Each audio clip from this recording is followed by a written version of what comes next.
Hi friends, good morning সবাইকে। আশা করি সবাই ভালো আছো। তো মামনের ফোনে আজকে প্রথম আমি আসলাম লাইভে, কারণ আজকে ছুটির দিন মানেই আনন্দের দিন।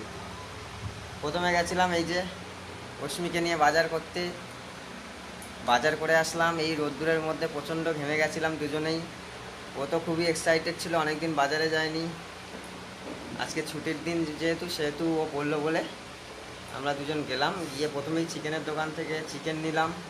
অ্যাকচুয়ালি আমাদের মটন নেওয়ার ইচ্ছা ছিল, কিন্তু নিতে পারেনি, নিইনি। তার কারণ হচ্ছে আগের সপ্তাহতেই মটন খেয়েছি, সবসময় খাওয়াটা ঠিক নয় মাটন।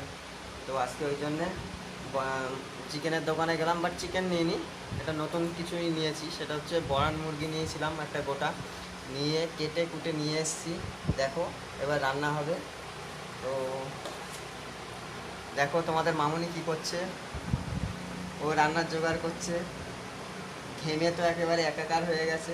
আমি জানি বাড়িতে খুব কষ্ট করে রান্না করে, সেই জন্যে ওর জন্য এনেছিলাম একটু ঠান্ডা ঠান্ডা আখের রস। আমরাও খেয়েছি, ও খেয়েছে। তিনজন মিলে আখের রস খেয়ে মাথা ঠান্ডা করে, শরীর ঠান্ডা করে এবারে চলছে রান্নার কাজ। রান্না শেষ হয়ে গেলে পরে তিনজন খাবো, স্নান করবো, প্রথমে করে খাবো, খেয়ে টেয়ে তারপরে একটু ঘুম দিয়ে যাব বেড়াতে।